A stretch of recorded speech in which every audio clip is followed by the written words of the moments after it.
Today I'm going to be talking about the radio in my fifth wheel.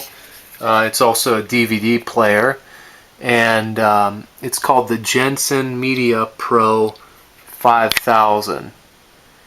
And specifically today I'm going to be talking about the remote control. So this is the remote control that I have, and this fix might work for another remote control that might be similar like this. So again, this is the Jensen Media Pro 5000, and when I went to turn it on, the controller wasn't working. So obviously the first thing I suspected was the battery was bad. So this could be the first thing that you do, is just go and get one of these batteries, if this is what yours takes. This one is CR2025.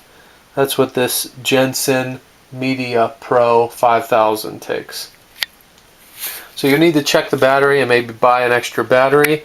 And on this controller, the way that you take the battery out is you push this little clip in first, and then you just slide this tray out. So I'm going to set this camera down and try and show you here. So you just pull that to the side, just pull this part to the side and pull this door out. So just like that. Okay.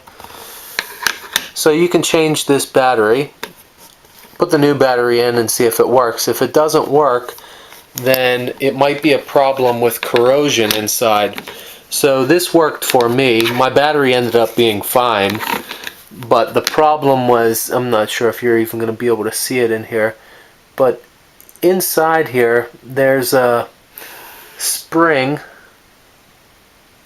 some kind of like spring clip, and another one is just the clip on the bottom that touches the battery, and there was like battery acid or corrosion on those.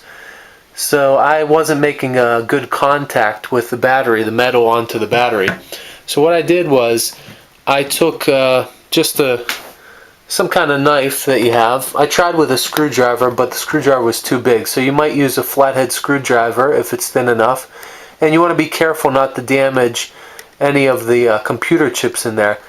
But you'll just try to get it right on that little metal clip, and just scratch the top of the metal clip back and forth until you get that corrosion off, until you have bare metal. And the same thing with that spring inside. I was just scratching off that spring a little bit to get a good contact. And after I did that, I just slipped the battery back in.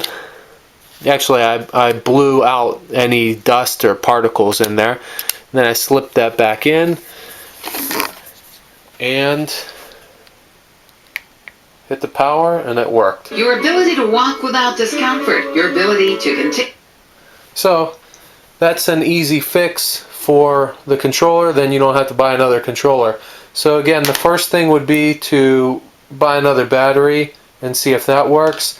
Then clean off the connections inside the remote if you can. And then if not, you can get a replacement controller. They're not that expensive. So I'll put a link in the video description for the battery and for replacement remote control. Hope this video was useful for you. Check out my other videos and please subscribe, and have a nice day.